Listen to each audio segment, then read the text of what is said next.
সুজলা সুফলা শস্য শ্যামলা আমাদের এদেশ বাংলাদেশ। প্রায় ৫৬,০০০-এরও বেশি বর্গমাইল জুড়ে এদেশের কৃষির রয়েছে অপার সম্ভাবনা।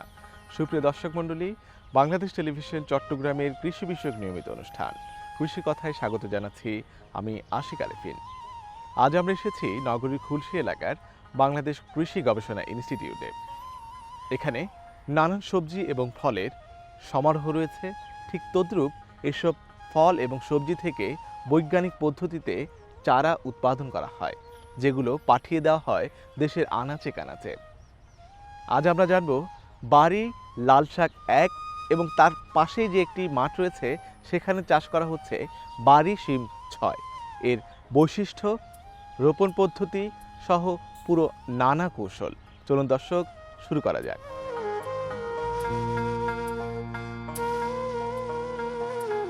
বাংলাদেশ, যেখানে প্রতিটি টেবিলে প্রতিদিন উপস্থিত থাকে নানান ধরনের শাকসবজি, সেখানে আছে দুটি অনন্য সবজির সংস্করণ, বাড়ি লাল শাক ১ ও বাড়ি শিম ৬।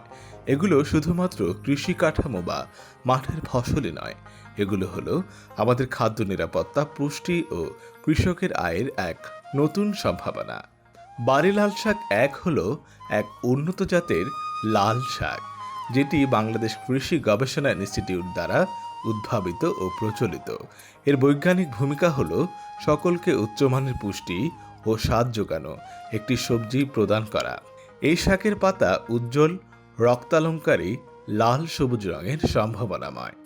পাতার কাণ্ড ও পাতা উভয়ই নরম চকচকে ও টেক্স আকারে সন্তোষজনক, ফলে রান্না করে খুবই সুস্বাদু হয়।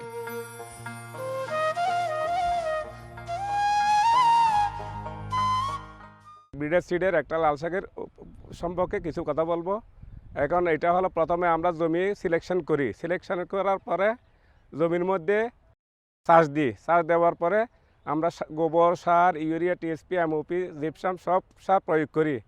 প্রয়োগ করার পর আমরা আবার চাষ দিয়ে থাকি। এটা চাষ দেওয়ার পরে কিছুদিন, সপ্তাহ ৩-৪ দিন পর আমরা আবার জমির মধ্যে ব্যাড তৈরি করি। ব্যাড তৈরি করার পরে লাইনভাবে লাল শাকের বীজ সারিবদ্ধভাবে বীজ ফেলে দিই। বীজ ফেলার পরে ১ সপ্তাহ পর, ৭ থেকে ৮ দিনের পর বীজ গজায়। গজার পরে আমরা কিছু পরিচর্যা করি। পরিচর্যার পর ১০ থেকে ১৫ দিন পর আবার একটু ইউরিয়া সার ইউজ করি। ইউরিয়া সার ইউজ করার পর আমরা আস্তে আস্তে গাছ বড় হতে থাকে এবং এইভাবে পরিষ্কার পরিচ্ছন্নভাবে বাড়তে থাকে গাছ। এবং দ্বিতীয়বার আর একটু সার ইউজ করি প্রায় ২৫ থেকে ৩০ দিন পর। এইভাবে করতে করতে, পরিচর্যা করতে করতে প্রায় ৩ মাসের মাথায় আমরা এটা নভেম্বরের মধ্যে রোপণ করেছি। নভেম্বরের প্রথম সপ্তাহে।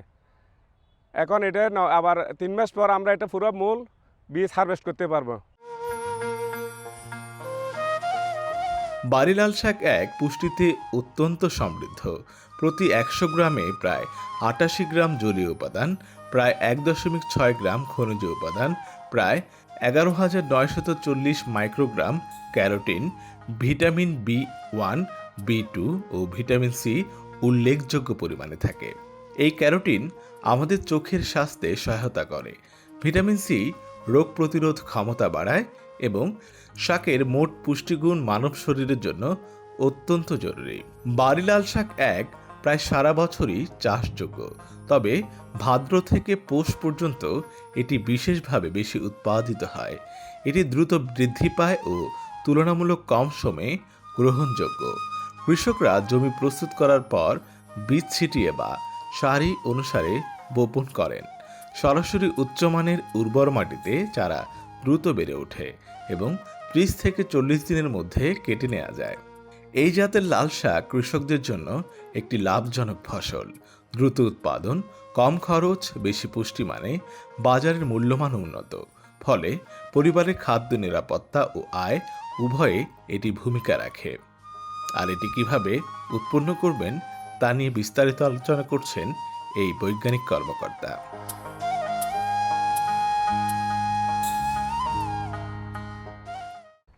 আমি যে মাঠটা এসেছি, দেখেন এখানে লালের সমারোহ, এখানে টকটকে লাল।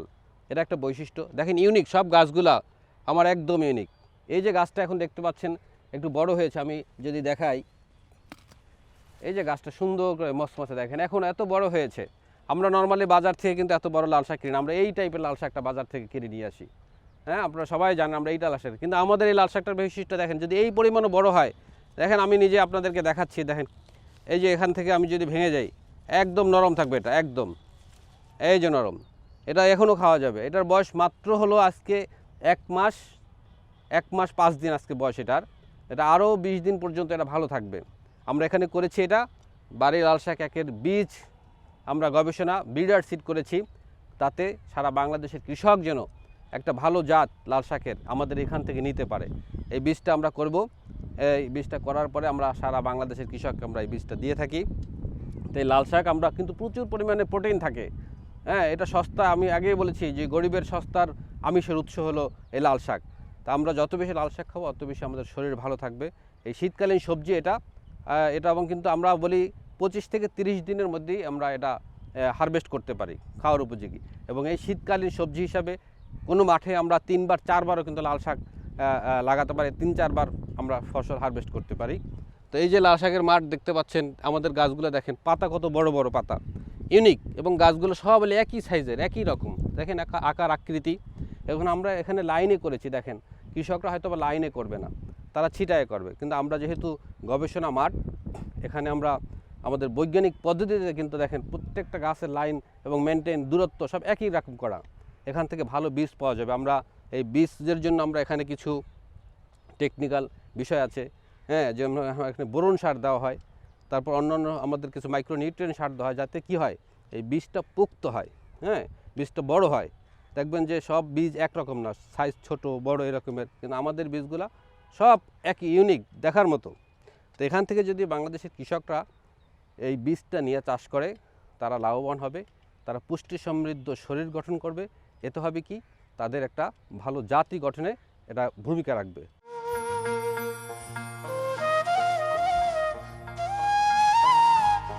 বাড়ি শিম 6 দেশের প্রচলিত দেশি শিমের উন্নত সংস্করণ হিসেবে এই জাতটি বাড়ি দ্বারা উৎপাদিত।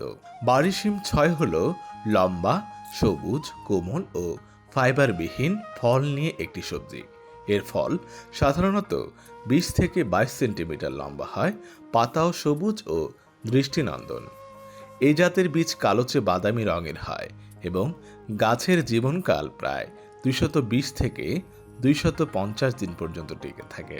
এই জাতের শিমের গাছ থেকে সাধারণত প্রতি হেক্টরেই 17 থেকে 20 টন পর্যন্ত সবুজ শিম উৎপাদন সম্ভব। শিম জলবায়ু পরিবর্তন, কিছু সাধারণ রোগ কীটের বিরুদ্ধে অপেক্ষাকৃত সহিংস হলেও অতিমাত্রায় আর্দ্র পরিবেশ বা জমিতে দীর্ঘ জলাবদ্ধতা থাকলে কিছু সমস্যা দেখা দিতে পারে। সেক্ষেত্রে সঠিক পরিচর্যা ও রোগ ব্যবস্থাপনা জরুরি। শিম চাষ দেশের মাঝারি ও ছোটখাটো জমির মালিকদের জন্য বিশেষভাবে সহায়ক, কারণ এটি তুলনামূলক কম জমিতেই উৎপাদন বাড়াতে পারে এবং বাজার চাহিদা বেশি। দেশের বিভিন্ন অংশে বর্তমানে শিম চাষ একটি লাভজনক আয় উৎপাদনকারী খাতে পরিণত হয়েছে, যেখানে উন্নত জাতের শিম যেমন বাড়ি শিম 6 ও অন্যান্য জাত কৃষকদের আয় বাড়াচ্ছে।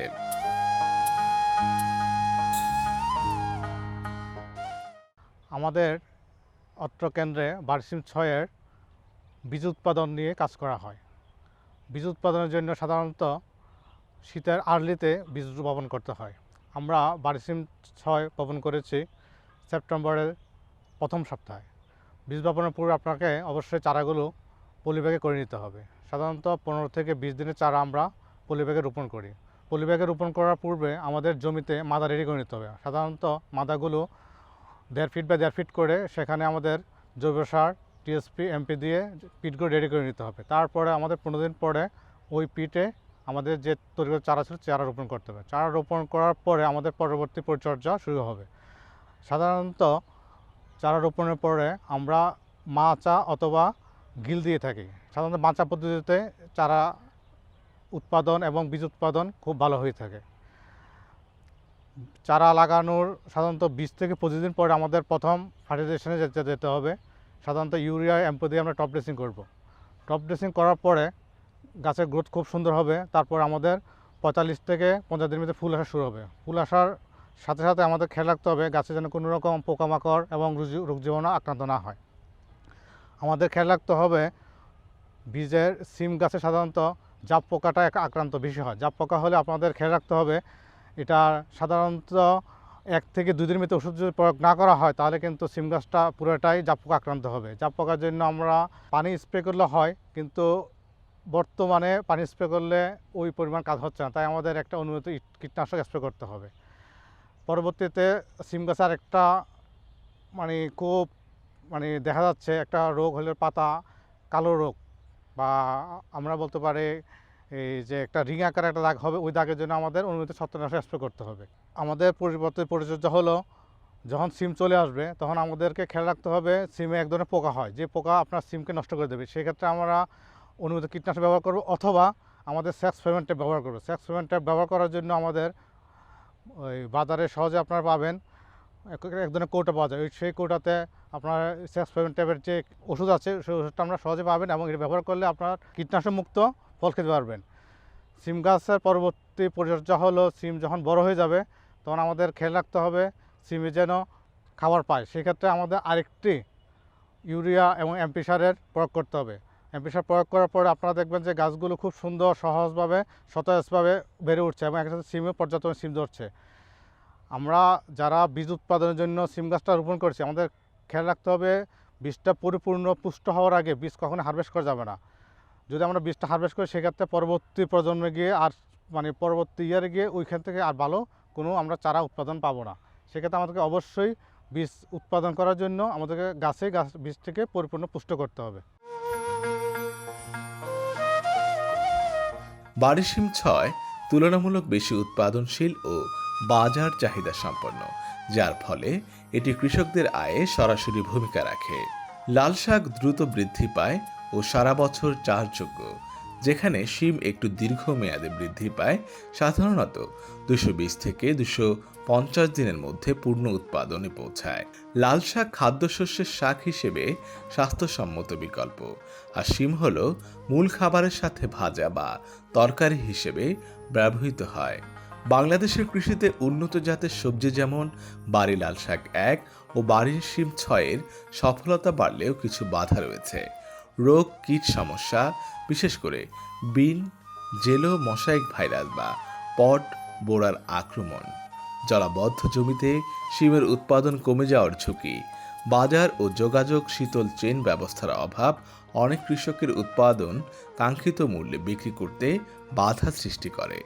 তবে গবেষণা ও আন্তর্জাতিক সহযোগিতা, কৃষক প্রশিক্ষণ ও সরকারি নীতির সহায়তায় এ দুটির ফলন ও গুণগত মান আরও বাড়বে, যেমন খাদ্য নিরাপত্তা ও খাদ্য পুষ্টিতে ব্যাপকভাবে ভূমিকা রাখে।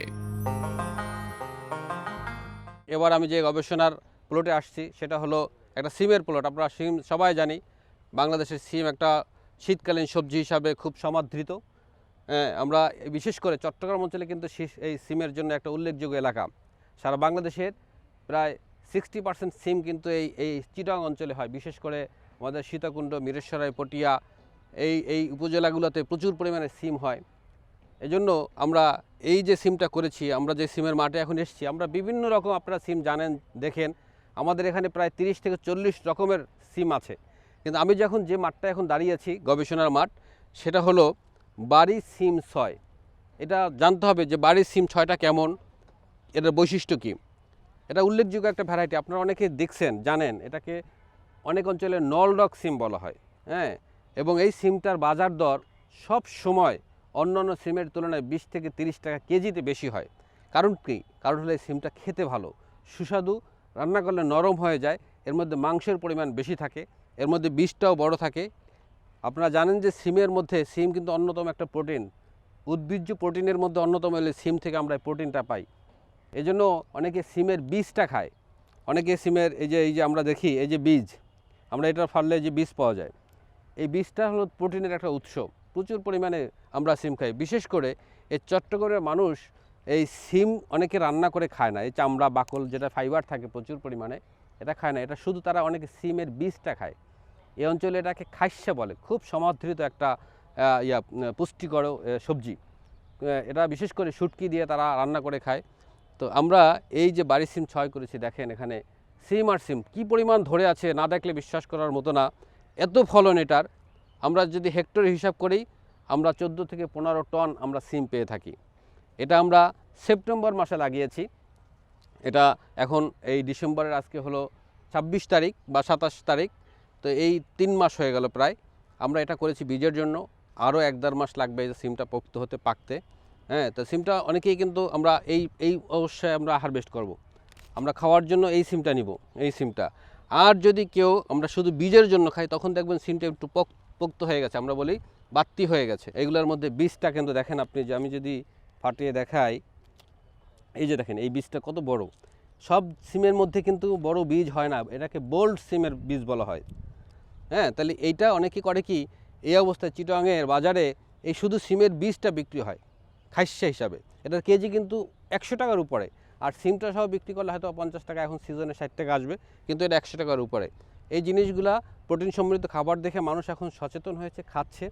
তো আমি যে জন্য এখানে দাঁড়িয়েছি সেটা হলো যে বাংলাদেশের কৃষক যারা সবজি চাষ করে, তারা যদি আমার এই গাছ থেকে বাংলাদেশ এই সিম, বাংলাদেশ কৃষি গবেষণা ইনস্টিটিউট উদ্ভাবিত বাড়ি সিম 6 জাতটি লাগায়, তাহলে তারা লাভবান হবে। হ্যাঁ, দেখেন কি পরিমাণ বিয়ারিং, না দেখলে বিশ্বাস করার মতো না, প্রচুর পরিমাণে ধরে। তাহলে আমরা যদি এই সিমটা লাগাই, তাহলে আমরা লাভবান হব, আমরা পুষ্টি সমৃদ্ধ খাবার খেতে পারবো, আমাদের দেশ ভালো থাকবে, জাতি ভালো থাকবে। সর্বোপরি বাড়ি লাল শাক 1, বাড়ি সিম 6 আমাদের দেশের খাদ্য ও কৃষি খাতে দুটি আদর্শ উদাহরণ। উন্নত জাতের সবজি যেগুলো আজ কৃষক, বাজার ও ভোজনপ্রিয় মানুষের জীবনে অনন্য ভূমিকা প্রদান করছে। পুষ্টি, স্বাদ ও অর্থনৈতিক দিক দিয়ে এগুলো শুধুমাত্র সবজি নয়, এগুলো একটি কৃষি সমৃদ্ধ ভবিষ্যতের প্রতিচ্ছবি।